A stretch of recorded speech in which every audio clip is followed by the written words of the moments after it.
சாய்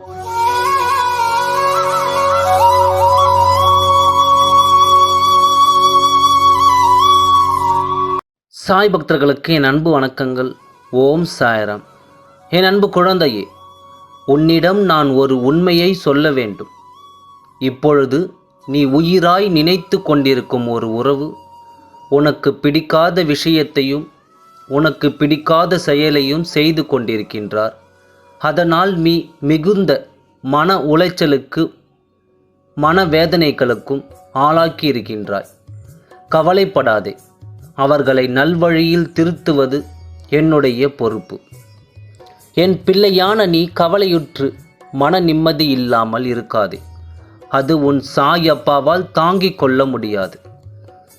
நீ உயிராக நேசிக்கும் உறவை உனக்கு விருப்பமான முறையில் உனக்கு பிடித்தமான முறையில் மாற்றி அமைப்பது என்னுடைய பொறுப்பு. அதை என்னிடம் ஒப்படைத்துவிடு. கூடிய விரைவில் நீ ஆசைப்பட்டபடி உன்னவர் இருப்பார். தற்பொழுது அவர்களின் மாற்றத்திற்கு காரணமும் நீதான். நீ அறியாமல் செய்திருக்கும் ஏதாவது ஒன்று அவர்களை காயப்படுத்தி இருக்கும். அதனால்தான் இந்த மாற்றம் அவர்களுக்குள் ஏற்பட்டிருக்கின்றன. நீயும் உன் தவறை உணர்ந்து அவரிடம் மன்னிப்பு கேட்கும் தருணமும் வந்துவிட்டது. உன் துணை மட்டுமல்ல, நீ விரும்பும் எந்த உறவாக இருந்தாலும் சரி, உன் அன்பு மகளாக, மகனாக, கணவனாக யாராக இருந்தாலும் தீய வழியில் சென்று கொண்டிருந்தால் அவர்களை திருத்தி நல்வழியில் கொண்டு வந்து அவர்களை உன்னிடம் நான் ஒப்படைப்பேன்.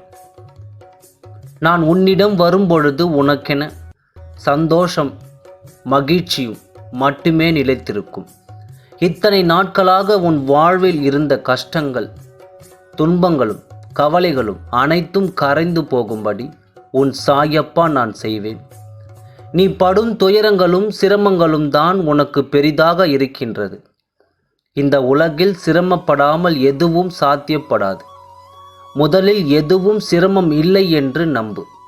சிரமம் என்று சொல்வதற்கு காரணம் உன் மனதுதான். சிரமம் என்பதை கடந்தால்தான் லட்சியத்தை அடைய முடியும். இத்தனை நாட்களாக நீ பல இன்னல்களையும் சிரமங்களையும் சந்தித்து விட்டாய். இனிமேல் உன் வாழ்க்கையில் மாபெரும் படைப்புகளை உருவாக்க நல்ல உணர்வுகளும் அபரிதமான மகிழ்ச்சியான மனநிலையையும் மட்டும் இருந்தால் போதும். உனக்கு நிச்சயம் வெற்றி கிடைக்கும். நான் என்றும் உனக்காக துணை நிற்பேன். நீ விரும்பும் எந்த உறவாக இருந்தாலும் உன்னிடம் உண்மையாக இருக்கும்படியும் அவர்களை நல்வழிப்படுத்துவது என்னுடைய கடமை. நம்பிக்கையோடு நீ உன் கடமைகளை செய். வாழ்க்கையில் நீ சாதனை படைக்கத்தான் பிறந்தாய். நீ சந்தோஷமாக இருக்கவும், உன் வாழ்க்கையில் நீ மேல் நோக்கி நகரவும், நீ சாதனை படைக்க உனக்கு துணையாகவும் நீ மிகவும் நேசித்த உறவு நல்வழியில் உன் கூடவே இருக்கும். நீ எதற்காகவும் கவலைப்படாமல் முன்னேறி சென்று கொண்டே இரு. உன் சாயப்பா உனக்கு பின்னாலே உன் கூடவே வருவேன். சாய் இருக்க பயமேன். ஓம் சாய்ராம். நன்றி, வணக்கம்.